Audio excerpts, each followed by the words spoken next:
My name is Hema Subramanian, and I'm an education program curator and a storyteller. Riyadh from the Clippers has invited me to speak about my journey on the process of becoming a storyteller and also talk about how I became a poet and an education program curator. Well, my journey starts maybe 15-20 years back. Actually, I started telling stories when my babies, my sons were little, and I think it was there in me, and I just started telling them stories almost every day. I used to read to them, make up stories, and do a lot of activities with them based on stories. Later on, when the school program started, when they started going to schools and the library program started, I used to take part very regularly in their library programs, where there were times when I used to go read out books and or pick up a story and have a parent activity with them, where we used to create games out of the story and play them, and we have few mothers together who put it up for the children. So it used to be an interesting activity. Till I was 39, I never took anything up seriously because I wanted to be with my children.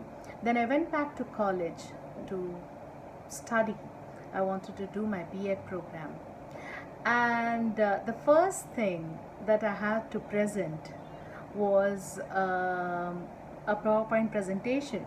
And in that PowerPoint presentation, I was wondering what to do, and then I came across this story in the book. It was a grade 1 or grade 2 story lesson in a textbook, but I took it up as a story and I presented the story with a PowerPoint. I used a lot of pictures. I drew those pictures and made those pictures and created a story, and I presented it to the college, and they were very happy because the whole lesson was converted into a storytelling format, and then it was much easier to question or to even interact with the children about the story. So the story was The Old Man and the Goat. I remember very well. And later on, as I became a teacher and I had to go into an internship program, and as a teacher intern in a school, they used to give you a lesson and you had to prepare and you had to do that. And I had this very boring lesson about cockroaches in the class 8 level textbook, and I was wondering how to make it interesting. And then I converted that whole thing into a story about cockroaches, and there was this cockroach whose name was Rochulu, and Rochulu told the story about his being, and what he was and how he lives and what are his habits and how he has survived so many years. And it was a major hit with the children because it was such a boring lesson, and it was converted into a story. So storytelling became a part of my teaching right then and there. So at that time, I wasn't even thinking about being a storyteller. I was just trying to be a teacher and trying to reach out to every child in the classroom.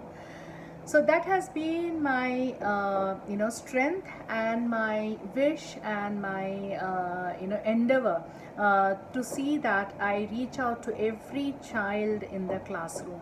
So that's very important for me.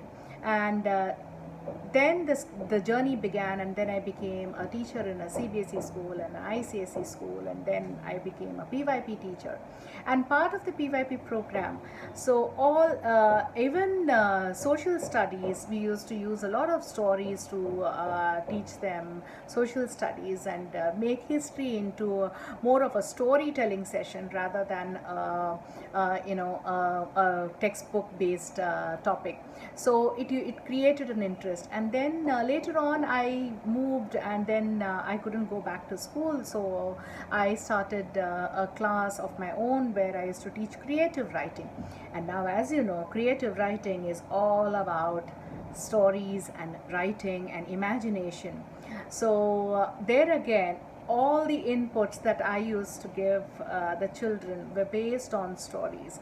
And there were a lot of stories which are our favorites, like there is one ghost story about my uncle going on a cycle, and that is a hit with the children. And then there's another story about Geeta getting lost in the village temple, and she goes to the temple and the door gets locked and she spends the night over there.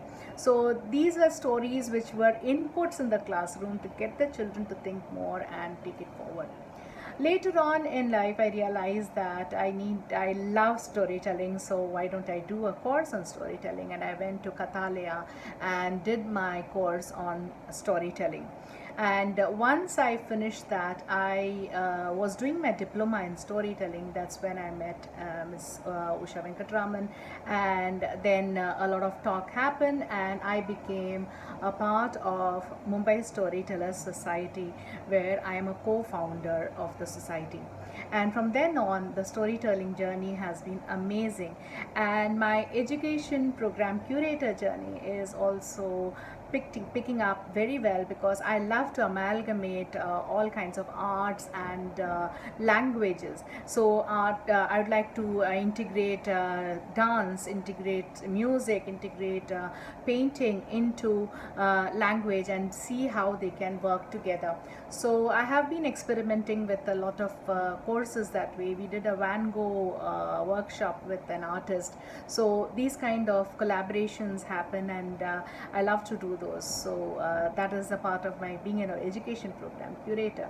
And I have been writing poems for many years now, and the latest was when I penned a poem in a story format for a unique program called Gajamukha. And so that is a new beginning, and I really wish and hope that I write many more poems to even write. I love to integrate poems into my stories, so that is something I would really like to take forward. So that was all about me and my journey of becoming a storyteller and being an education program curator and a poet. Thank you.